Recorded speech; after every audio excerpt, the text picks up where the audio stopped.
Today, I'm gonna show you how you can do this. Let's go, Casey. Yep. Got it, coach. Okay. Woo! Hey, you guys are definitely gonna want to check this out. So the first thing I want to preface this whole thing with is do not go into the gym to try to deadlift 500 pounds like my boy Casey just did. If you're a beginner, if you don't really know what you're doing, you're gonna hurt yourself. We just wanted to show you guys that with proper technique, proper training, proper form, at 150 pounds, you can deadlift that much weight. But if you're not at that skill level yet, don't even try it. Today, we're gonna go start to finish from top to bottom. I'm gonna talk about where your feet's supposed to be, where your hand's supposed to be, where your hips, how high up's supposed to be, where's your chest supposed to be, what you're supposed to do at the top, everything. The first thing, you have to warm up. If you're gonna be doing any heavy compound lifting, especially with some big time posterior chain activations, very hip dominant movement, you wanna warm up through a dynamic warm up, going through your range of motion, hip swings, side to side, front to back. You can do body weight squats, body weight deadlifts. You really want to start getting the blood flow going. Foam rolling is a great way to warm up as well as warm down, because that does nothing but promote blood flow, getting blood in the muscles and get everything nice and warm. Let's talk about equipment first, okay? So today I've got my deadlifting shoes on. So with deadlifting, what I recommend for all of you guys out there is you want a nice flat-soled shoe, or you want to be deadlifting barefoot, with socks on obviously. But that's what you want to use. You do not want to be using Nike Frees with a cushy sole, or Jordans or Skechers. You don't want to be wearing that stuff. So you want a nice solid base and a solid foundation. That's why you see a lot of people wearing Chuck Taylors. It's a very solid piece of flat rubber. There's no drop. What drop means is if you have a thicker portion of the sole in the back of your foot and a thinner at the front, so there's a drop from the back to front. With deadlifting, you want zero drop. I see a lot of people with powerlifting shoes doing deadlifting. You do not want to do that. The reason being, you're in a very extreme drop and your feet are like this. So when you pull, the first thing that's going to happen is you're going to lean forward. It's going to throw your hips forward. So you do not want to be wearing powerlifting shoes for a deadlift. So if you're doing that, it's not the right thing to do. So a nice flat-soled set of shoes, just like some Chuck Taylors. They're very cheap, very effective for deadlift day, but also leg day as well. And then, or I also recommend doing it barefoot with some socks on. Next on the equipment list is going to be a belt. So you do not have to wear a belt. You do not. The other thing I'll say is when you wear a belt, this belt is not designed to support your lower back. Okay, it might offer a little tiny bit of support, but what a belt is designed to do is to give you something to brace your core against. You get a lot more power and stability in your core, bracing it against a nice tight belt. That helps stabilize the back. This belt, though, is not just primarily intended to support your lower back, okay? So a belt, in my opinion, is somewhat optional. As you start to improve and advance in your skill level and as you start to get to a heavier weight, it might be something that you want to introduce, but it's not something you ever want to make as a crutch. You don't want to come in here every single day and use a belt. You want to do some deadlift days beltless and some heavy deadlift days with the belt. All right, next down the list is straps. You'll see some people wearing these. This is another thing that you don't want to become a crutch. Straps are very useful and help you lift a heavier weight than realistically your grip can handle. But again, you don't want to have it become a crutch and use these on every single deadlift day. These are things that can be used to perhaps break a plateau or get into those heavier weights, but you still want to routinely use bare hands. And there's a couple different grips. I'm going to show you guys how to use your bare hands so the bar won't rip out of your hands. So with the straps, they're good to pick up and have and use occasionally to help you get to the next level, maybe bust through a plateau. But in my opinion, if you're going to be deadlifting, you want to do it barehanded, okay? So that's the equipment for the most part. So a nice flat-soled set of shoes, a belt, somewhat optional. If you're a little bit of an advanced lifter, yeah, maybe go ahead and try a belt. The straps, completely optional. I recommend going barehanded. Today, I'm going to use my boy Casey. Why don't you come over here, Casey? What's up, brother? Good lift. You saw that 500-pound lift. So Casey's been doing this a little while, so Casey does have some really, really good technique and some really good experience. That's why he's able to do that. So I'm just going to utilize him to kind of give us our demonstration as we go through this so you can kind of maybe imagine what it would be for you to do it, okay? So let's talk about weight selection. I always recommend starting with a very, very light weight, getting the form down, getting the range of motion, and feeling the muscles you're supposed to be contracting before piling the weight on. So honestly, you could literally start with a bare barbell, most of you. Maybe you could put 10-pound powerlifting plates on the side.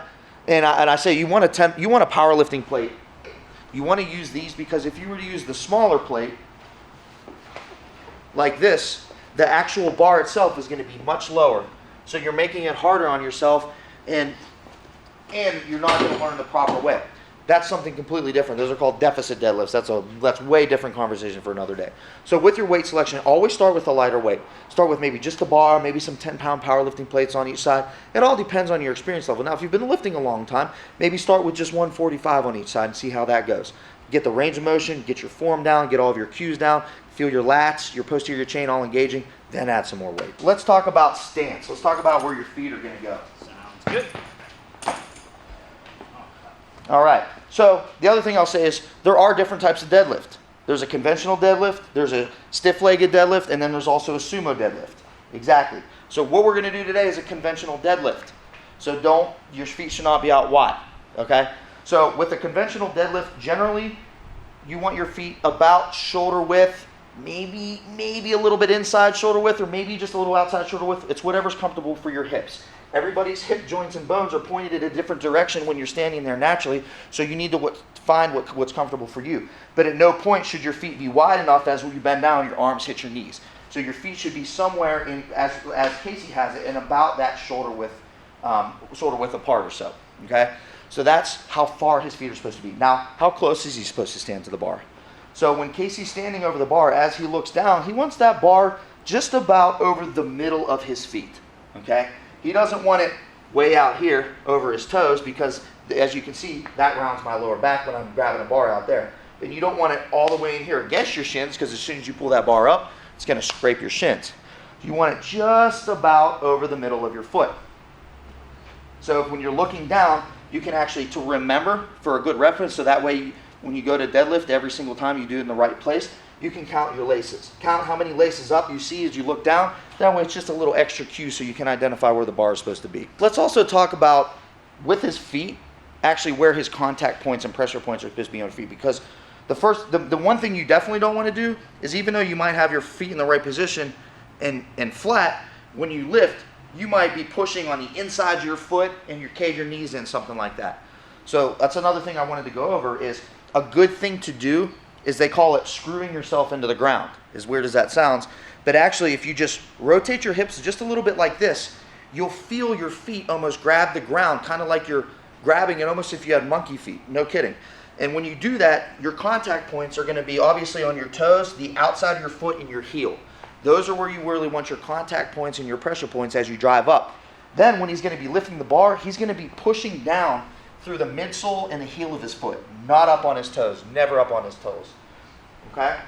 So, now that we know the contact points of his feet, where the bar is supposed to be, now let's talk about hand position.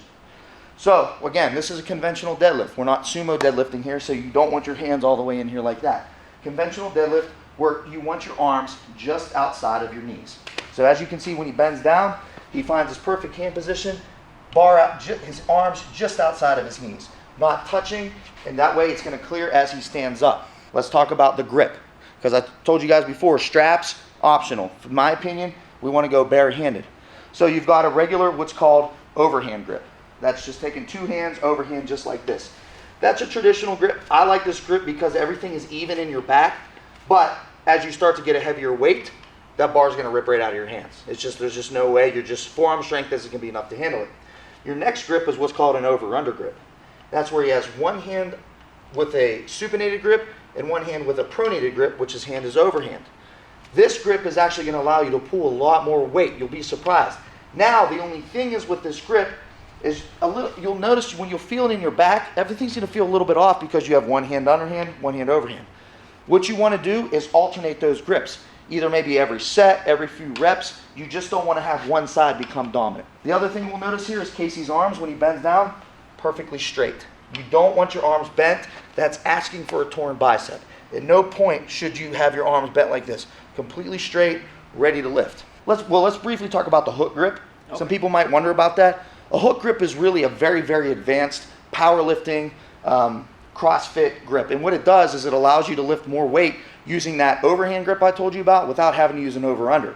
What you do is you actually slide your thumb under your two fingers as you grab the bar, just like that.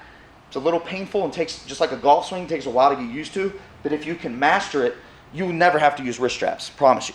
All right, now let's talk about as far as how far down he's supposed to bend to grab the bar. So for most people, the thing is you want to only bend down as far as it takes you to get to the bar. So a lot of people, as you can see, when Casey bends down, he grabs the bar. Now his shins are just barely touching the bar, which is perfect. Also his back over here is nice and flat. So that's as far down as he needed to go. See, if he goes down lower, that's squatting the bar. We don't want to do that. That's a completely different movement. And if he's up too high, come up higher, that's a stiff-legged deadlift. I see a lot of people doing that. That's not a deadlift. That's a stiff-legged deadlift. If you're ever all the way up like that, it's a stiff-legged deadlift. If you're way down here too far, you're squatting the bar. The correct anatomical position is you do want your knees bent, but you only need to bend down as far as it takes you to grab the bar. Just like that. All right, guys, another big point that I want to make, because I see this a lot in the gym, is with your lower back and rounding of your lower back. So if your hips are way too high, you'll notice you might be able to lift the weight up. You might get the weight up and really struggle, but honestly, your back should never, ever, ever look like that. Have a rounded lower back. So rounding your lumbar, and let's go ahead and show what rounding the lumbar means, or show what it looks like from Casey over here.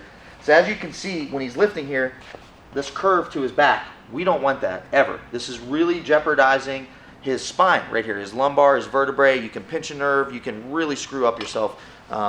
It's just, we don't want that. So he needs to bring his hips down just a little bit. There we go. Flatten his back. Now he's ready for a deadlift. But let's talk about the thoracic spine flexion, because a little bit of that is okay. Your thoracic spine is from this area up. And let's say Casey was lifting that 500 pounds. Go ahead and lift. And he was kind of stuck in the middle. You might notice that a little bit of his upper back might round, but you can still see his lower back is flat. A little bit of rounding your thoracic spine is okay. That's okay. But you should never have a rounded lower back. I just really wanted to make that point for you guys so you don't hurt yourself, because I see it a lot. The next thing we want to talk about is bracing and breathing. So when Casey goes down to grab the bar, the last thing we're going to see Casey do is try to rip that bar off the ground. He's never going to do that. I see it a lot. You see guys, all right, 1, 2, and try to rip it off the ground. That is asking for injury, and you're not going to be able to pull as much weight as you could if you did it the right way. So now we're going to talk about bracing and breathing. Bracing being when he comes down and grabs this bar, the first thing he wants to do is take the slack out of the bar. Show him what that means. You hear that? You hear that? So when he takes the slack out of the bar, he's literally just pulling it just so enough.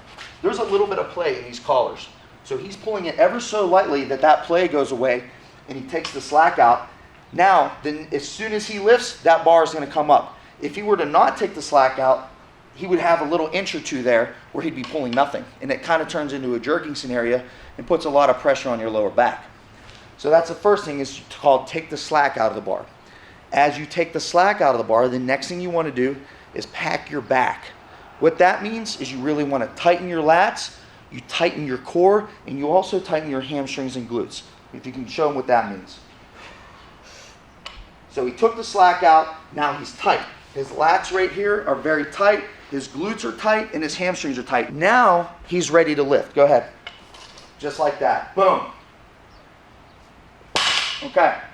Notice that was a completely straight up lift. That's the other thing. You want the path of this bar to be completely straight up and straight down with minimal movement. As soon as you start to go off course, you're moving this bar further than you need to, and you're wasting energy and wasting power. So he packs his back, he takes the slack out of the bar, he's going to stand straight up. Boom. That's a proper deadlift.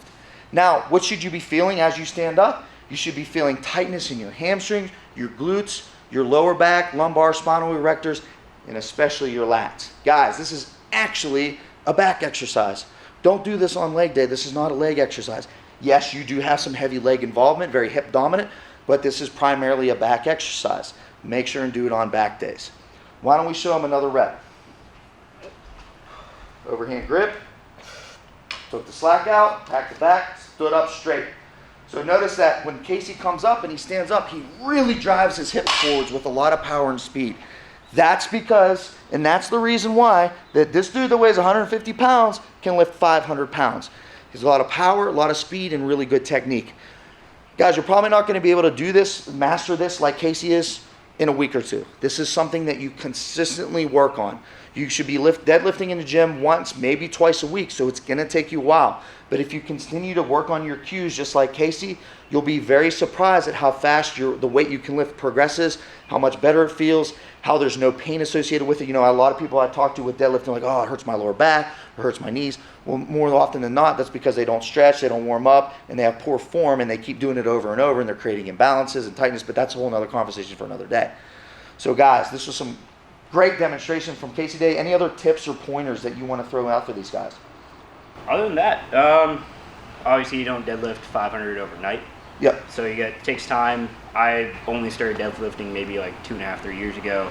It took me 2 years to add like 100 pounds to my deadlift. So even then, it's me constantly training, going backwards, working on form and technique. And once you go backwards and you figure out the right cues, the right technique, everything comes so much easier. Great. Well put. Very well put. It's not going to happen overnight, but if you stick to it just like Casey did, you're going to add 100 pounds here, 100 pounds there, 50 pounds here, 20 pounds there. Next thing you know, you're going to be deadlifting 400 or 500 pounds.